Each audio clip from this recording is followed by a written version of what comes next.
হযরত মুহাম্মদ সাল্লাল্লাহু আলাইহি সাল্লামকে অবমাননার প্রতিবাদে রাজধানীর বায়তুল মোকাররমে বিক্ষোভরত বিভিন্ন ইসলামী দল ও মুসল্লিদের সাথে পুলিশের ব্যাপক সংঘর্ষ হয়েছে। শতাধিক রাউন্ড গুলি, টিয়ারশেল ও রাবার বুলেট নিক্ষেপে বায়তুল মোকাররম পুরানা পল্টন ও প্রেস ক্লাব এলাকা রণক্ষেত্রে পরিণত হয়। এই ঘটনায় সাংবাদিক ও পুলিশ সহ আহত হয়েছে অন্তত অর্ধশত। এইচএম নাহিয়ান ও মাহমুদ রাকিবকে সাথে নিয়ে বিস্তারিত জানাচ্ছেন এম এম বাদশা। ছবি তুলেছেন সাইফুল ইসলাম নয়ন, আশিকুল ইসলাম ও খলিলুর রহমান। বিভিন্ন ইসলামী দল ও উলামা মাশাইখদের পূর্ব নির্ধারিত বিক্ষোভ কর্মসূচিকে কেন্দ্র করে দুপুর থেকে রাজধানীর বায়তুল মোকাররম জাতীয় মসজিদ ও আশপাশের এলাকায় নিরাপত্তা জোরদার করা হয়। মোতায়েন করা হয় বিপুল সংখ্যক আইন শৃঙ্খলা রক্ষাকারী বাহিনীর সদস্যদের। এ সময় জুমার নামাজ পড়তে আসা মুসল্লিদের মসজিদে যেতে পুলিশ বাধা দেয়, এমনকি তল্লাশি নামে মুসল্লিদের হেনস্থা করারও অভিযোগ করেছেন কেউ কেউ। ইসলাম বিরোধী, রসুলের অবমাননাকর উচ্ছিত কথাবার্তা, আল্লাহ রসুল বিরোধী যে কথা বলছে, এর বিরুদ্ধে ইসলামী রাজনীতি বন্ধের বিরুদ্ধে আমাদের সংগ্রাম। মসজিদের গেট বন্ধ করে আমরা নামাজ পড়তে আসছি, এখানে আমরা শিবির নয়, আমরা আল্লাহ রসুলের বিরুদ্ধে কথা বলছি, সেজন্য আসছি। ইসলামের উপর যে আজকে যে আঘাত, রোগারা যে ইসলামের উপর যে হামলা করতেছে, তার প্রতিবাদে আমরা সাধারণ মুসলমান একত্রিত হয়েছি। এ সময় মসজিদের কয়েকটি গেটে তালা লাগিয়ে দেয় পুলিশ, কিন্তু এক পর্যায়ে বিক্ষুব্ধ মুসল্লিরা ওই তালা ভেঙে ফেলে। পরিস্থিতি তখন সংঘর্ষের রূপ নেয়। এ সময় বেশ কয়েকজন টিভি সাংবাদিক আহত হন। এরপরে জুমার নামাজ শেষে মুসল্লিরা বিক্ষোভ মিছিল বের করে।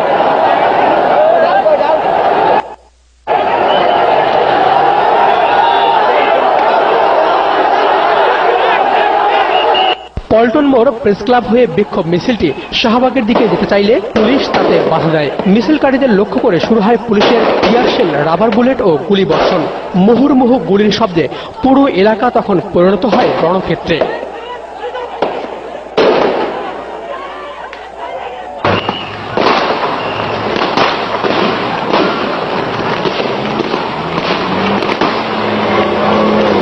এ সময়ে মসজিদের ভেতরে অবরুদ্ধ হয়ে পড়েন অনেক সাধারণ মুসল্লি। ইসলাম ধর্ম, নবী মুহাম্মদ সাল্লাল্লাহু আলাইহি ওয়াসাল্লাম ও ইসলামের বিভিন্ন ইবাদত নিয়ে শাহবাগে আন্দোলনরত কয়েকজন ব্লগারের কটূক্তি ও অশ্লীল মন্তব্যের প্রতিবাদে বায়তুল মোকাররমের বিক্ষোভ ছড়িয়ে পড়ে রাজধানী জুড়ে। এ ঘটনায় পুলিশ কর্মকর্তা, সাংবাদিক ও ইসলামী দলের নেতাকর্মী সহ শতাধিক লোক আহত হয়েছেন। এম এম বাদশা, দিগন্ত টেলিভিশন, ঢাকা। জুমার নামাজের সময় রাজধানীর কাঁটাবন এলাকায়ও মুসল্লিদের সাথে পুলিশের সংঘর্ষ হয়েছে। পুলিশের গুলিতে আহত হয়েছেন কয়েকজন। এ সময় ঘটনাস্থল থেকে বেশ কয়েকজন মুসল্লিকে গ্রেফতার করে পুলিশ। সংঘর্ষে আহত হয় শাহবাগ থানার ভারপ্রাপ্ত কর্মকর্তাও। জুবাইর ফসলকে সাথে নিয়ে রিপোর্ট করছেন রশিদ বাবু, আর ছবি তুলেছেন তানভীর আহমেদ ও ফখরুল ইসলাম। জুমার নামাজের আগে কাঁটাবন মসজিদে প্রবেশ নিয়ে প্রথমে পুলিশের সাথে বাক বিতণ্ডতা হয় মুসল্লিদের। এ সময় কয়েকজনকে আটকের চেষ্টা করলেও তা পারেনি পুলিশ। হাতাহাতিতে আহত হন শাহবাগ থানার ভারপ্রাপ্ত কর্মকর্তা।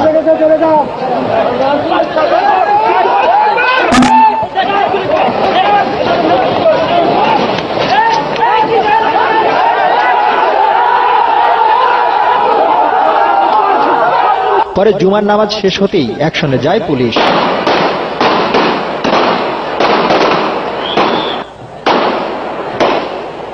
পুলিশের গুলিতে আহত হয় বেশ কয়েকজন। পরিস্থিতি নিয়ন্ত্রণে আনতে রাবার বুলেট ও টিয়ারশেল ছড়ে আইন শৃঙ্খলা রক্ষাকারী বাহিনী।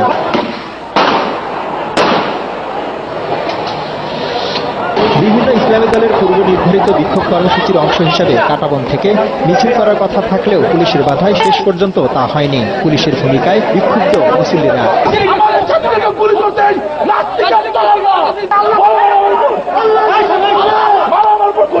পরে কয়েকজন মুসল্লিকে আটক করে পুলিশ। আটককৃতদের দাবি তারা ব্রিটিশ নাগরিক, ইসলাম রক্ষায় যে কোনো নির্যাতন মেনে নিতে প্রস্তুত তারা।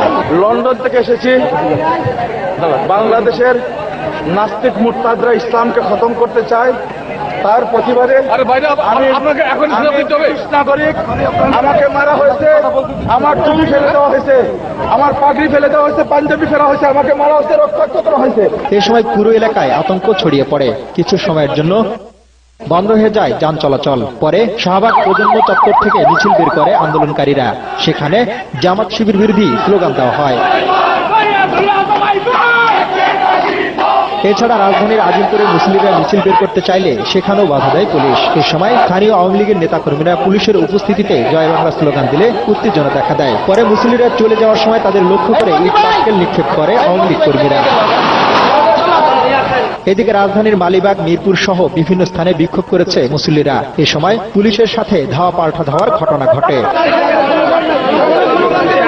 রশিদ বাবু, দিগন্ত টেলিভিশন, ঢাকা।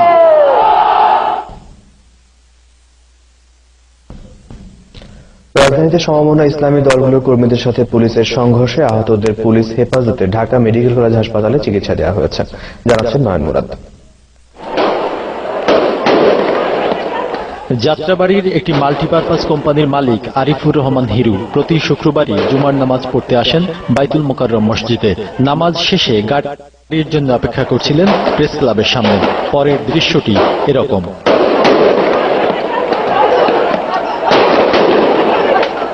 কয়েকজন সংবাদকর্মী হিরুকে ঢাকা মেডিকেল কলেজ হাসপাতালে নিয়ে যায়। পরে তার ভাই এসে জানান হিরুর কোনো রাজনৈতিক পরিচয় নেই। বুঝছেন, ওর মাল্টিপারপাস স্ট্যান্ড কিন্তু গভর্নমেন্ট স্ট্যান্ড কিন্তু নাম, এবং আমার দেশ সমবায় সমিতি। পুলিশের গুলিতে আহত হয়েছেন আওয়ামী লীগ সমর্থক এক ব্যক্তি। খবর শুনে তার স্বজনরা ছুটে আসেন ঢাকা মেডিকেল কলেজ হাসপাতালে। ঢাকা মেডিকেলের চিকিৎসা শেষে বেশ কয়েকজন বিক্ষোভকারীকে পুলিশ গ্রেফতার করে নিয়ে যায়। সংঘর্ষে আহত অন্তত অর্ধশত ঢাকা মেডিকেলে চিকিৎসা নিয়েছেন। এদিকে সেগুনবাগিচায় বাংলাদেশ ক্রাইম রিপোর্টার্স অ্যাসোসিয়েশনের সামনে পুলিশের গুলিতে আহত হয়েছেন এক সাংবাদিক। নয়ন মুরাদ, দিগন্ত টেলিভিশন, ঢাকা। ইসলামী দলগুলোর বিক্ষোভ মিছিল ও সমাবেশে পুলিশের নির্বিচার গুলিতে 4 মুসল্লি নিহত, অর্ধশতাধিক আহত ও গ্রেফতারের প্রতিবাদে রোববার সারা দেশে সকাল সন্ধ্যা হরতাল ও সোমবার বিক্ষোভ কর্মসূচি ঘোষণা করেছে সমমনা ইসলামী 12 দল। বিকেলে কামরাঙ্গীর চরে এক সংবাদ সম্মেলনে এই ঘোষণা দেওয়া হয়। এ সময় মসজিদে পুলিশের জুতা পায়ে প্রবেশ, পুলিশের উপস্থিতিতে বিভিন্ন স্থানে আওয়ামী লীগ, ছাত্রলীগ ও যুবলীগের হামলা, সরকারের ইসলামের ব্যবস্থা নেওয়ার তীব্র নিন্দা জানান ইসলামী নেতারা। বাইতুল মোকাররমে সাংবাদিকদের উপর হামলা মুসল্লিদের কর্মসূচিকে সমালোচনার মুখে ফেলার জন্য পরিকল্পিতভাবে করা হয়েছে বলেও দাবি করেন তারা। সারা দেশে আমরা বিক্ষোভ মিছিলের আয়োজন করছি, আহ্বান করছি। কারণ আপনারা জানেন, বাইতুল মোকাররম মসজিদে মসজিদ সহ অন্য সারা দেশে বিভিন্ন মসজিদে এরা পুলিশ হামলা করছে মুসলিমদের উপর, মুসলিমদেরকে আহত করছে, জখমি করছে, আর একজন মুসলিম শহীদ হয়ে গেছে। এর প্রতিবাদে আমরা আগামী 24শে ফেব্রুয়ারি রবিবার আমরা সকাল সন্ধ্যা সারা দেশে হরতাল ঘোষণা করছি। আর তারপরের দিন আমরা মঙ্গলবার, সোমবার আমরা সারা দেশে প্রতিবাদ বিক্ষোভ করব ইনশাআল্লাহ। এদিকে গণজাগরণ মঞ্চের সমর্থকরা আবারও শাহবাগে জমা হতে শুরু করেছে। আজ পুলিশের সাথে মুসল্লিদের সংঘর্ষের পরপরই তারা সমবেত হতে থাকে শাহবাগ চত্বরে। এ সময় যানবাহন চলাচল বন্ধ হয়ে যায়। এখান থেকে দৈনিক আমার দেশের ভারপ্রাপ্ত সম্পাদক মাহমুদুর রহমানকে 24 ঘন্টার মধ্যে গ্রেফতারের আলটিমেটাম দেয় আন্দোলনকারীরা।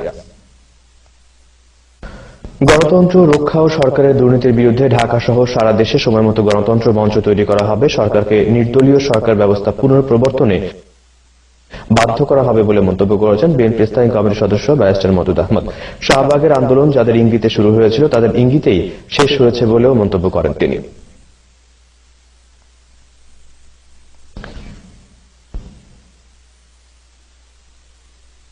আলেম ওলামাদের উপর হামলা করে সরকার দেশকে সংকটের দিকে ঠেলে দিচ্ছে বলে অভিযোগ করেছেন তত্ত্বাবধায়ক সরকারের সাবেক উপদেষ্টা অবসরপ্রাপ্ত মেজর জেনারেল রুহুল আলম চৌধুরী। বিকেলে জাতীয় প্রেস ক্লাবে Bangladesh national Awami party nap আয়োজিত রক্তাক্ত পিলখানা অপারেশন অকার্যকর বাংলাদেশ শীর্ষক আলোচনা সভায় এই অভিযোগ করেন তিনি। ন্যাপের চেয়ারম্যান জেবিল রহমান গনির সভাপতিত্বে অনুষ্ঠানে কল্যাণ পার্টির চেয়ারম্যান অবসরপ্রাপ্ত মেজর জেনারেল সৈয়দ মোহাম্মদ ইব্রাহিম বি প্রতীক, ন্যাশনাল পিপলস পার্টির চেয়ারম্যান শেখ শওকত হোসেন নীলু সহ বিভিন্ন রাজনৈতিক দলের নেতারা বক্তৃতা করেন। জাতির কলঙ্কময় অধ্যায় পিলখানা হত্যাকাণ্ড সহ সরকারের ব্যর্থতা নানা ইস্যু ঢাকতেই তরুণ প্রজন্মে মঞ্চের সৃষ্টি, যা সরকারের নাটক বলেও মন্তব্য করেন তারা। পিলখানা হত্যাকাণ্ডের দিনকে জাতীয় শোক দিবস পালনের দাবি জানান বক্তারা।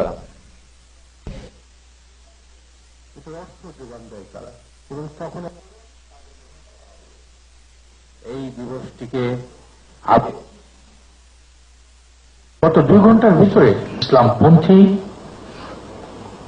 বলে যাদেরকে বলছেন, অন্যদিকে সরকারের পুলিশের সাথে সংঘর্ষে এটা কোন দিকে যে রূপ নেয়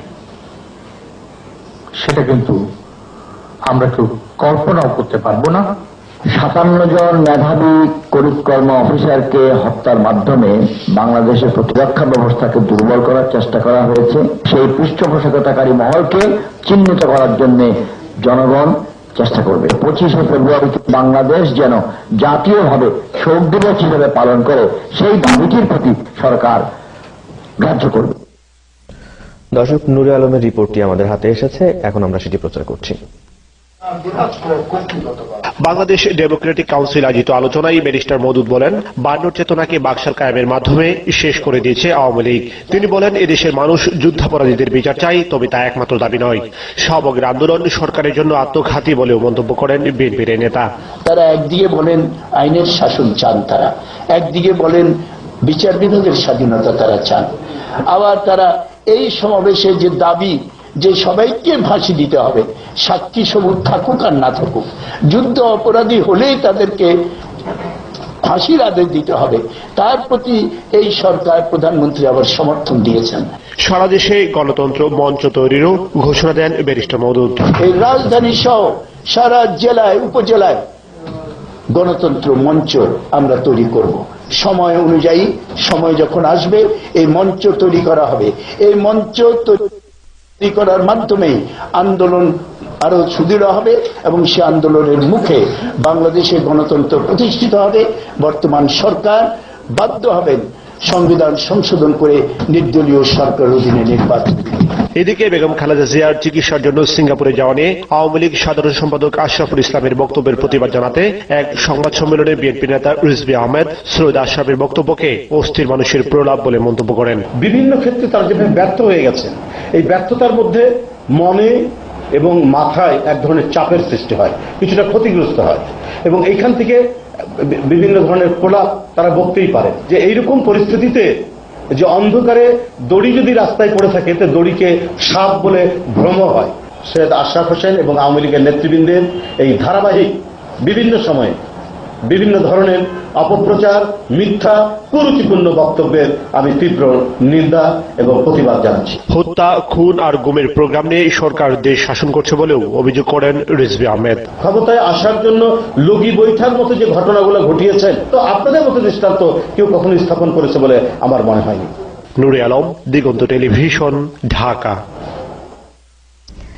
বিজিএমইএ ভবন হাতিরঝিল স্থাপত্যের